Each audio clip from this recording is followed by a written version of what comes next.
Welcome back into another edition of Coach's Corner. The Iowa high school softball season has now officially wrapped up with plenty of great action at the state tournament. And joining us today is West Monona softball head coach Dan Thompson. And Coach, the last time West Monona played in a state tournament, that was 1976. It was a fall state tournament back then. How special was it just to see this group make it back to the big stage? Yeah, it was a long time ago. So a lot of fun this past week in Fort Dodge. We liked our results, maybe final scores to be a little bit better, but I thought our kids really competed hard and played our brand of softball, and I think they took in some great memories and really had a great week down there. And you told us after that quarterfinal, you told them they could be disappointed with their loss, but they still needed to be proud of what they accomplished. What are you most proud of when reflecting back on this run? Yeah, I think really just the entire, it's been an up and down year. We've played really well at times. We've had some moments where we weren't very good, but I think it just the entire team kind of sticking together and different people helping us out, different nights. You know, it took our whole team to accomplish all the goals we set out this year, and I thought, you know, they did a really good job of picking each other up and playing as a team all year. Now, this group, they had played in the last 5 regional finals, coming so close to going to the state tournament. How much did this group really just embrace the challenges this season? Yeah, they really did. You know, we had a lot of, like I said, a lot of tough games, a lot of close games. I think that really battle tested us for the end of the year. We talked a lot before that regional final about, yeah, we've been there before, but really the results from the past don't have any bearing on this year's regional final. And I thought our kids just took a tremendous attitude and energy into that regional final. And the team we beat from North Union's really good, has a really good senior pitcher. So it was a big win for us. And I thought the kids, the mindset they took into it was exactly what we needed. And for you, just your second season coaching at West Monona, it's been a solid 2 seasons for this team. At what point did you know that this team could put together something special?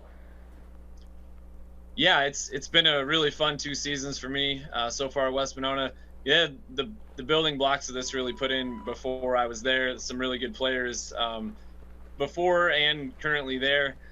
You know, early in the year, we just felt like this team had that grit, that ability to battle through tough situations. We won some crazy games early in the year, and at times in those games didn't play well and still found a way, and that kind of, you know, led me to believe we might have the makings of what we need at the end of the year, but it still takes playing right at your best at the end of the year and a little bit of luck maybe, and things kind of bounce your way. But I thought our kids really, you know, progressed as the season went on too. That the end of the first week, we were not a state tournament caliber team, but by the end of June, I think we were. And you talk about that, just the momentum that was built up all season. How do you take this now and just continue to build off of this for years to come?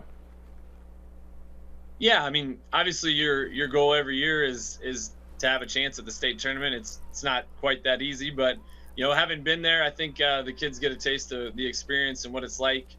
Should take some pressure off of us if we can find our way to another regional final. Not knowing that we can do it and we've done it before. So there's a lot of excitement around the program. We've got a lot of kids back. We've got a really big class coming in into our 8th grade class. So we're really excited about the direction we're heading. And when you're out there in Fort Dodge, it is quite the environment. But the West Monona fans, they showed up in full force. How special was it just to look out there and see that sea of green as well? Really cool. We had great crowds during the year, and our postseason crowds were huge. So, you know, I thought that first round tournament game would be packed, and it was full. We had a ton of people there. Really neat to see the community get behind them. Even we were in a parade for the Monona County Fair, you know, the week before or just before we came down, and really neat ovations for the kids. And you could tell it meant a lot to a lot of people in the community for us to be in it. And, you know, they definitely showed up to cheer for us down in Fort Dodge. And you've had quite the journey yourself as well. You hit your 500th career win this season. What is it about coaching this game that's made this journey so special for you? Yeah, this is my 21st season this year, so I've been at this a long time. I never really, when I started, envisioned this would be something I'd do this long, but I love doing it. Every season is a new journey. It's got new twists and turns and up and downs, and I really enjoy it. I've been blessed to have a lot of really good players at the 3 different schools that I've coached at. That's a big part of how you get those wins. So it's really been a fun game, and I love coaching it. I love summer softball. I like the way that Iowa does it. We have a beautiful night under the lights in June. A couple conference schools playing a great close softball game with a big crowd. Man, it doesn't get any better than that. Definitely. Well, and you have several girls who will be returning next season. I know it's still a long ways away right now, but how motivated was this group leaving off from Fort Dodge? Yeah, I think they're going to be really motivated going into the off season. I think they're probably ready for a little bit of a break. I think we all are. It's a long summer, a lot of games, but I think they'll be ready to get back to work and keep putting the work in that's gotten us to where we are. And ultimately, I think they want another shot to get down there, and hopefully we can maybe turn a little bit better results if we get another opportunity. All righty. Well, it was a great run this year for West Monona. Coach Thompson, thank you so much for joining us on Coach's Corner. Thank you so much.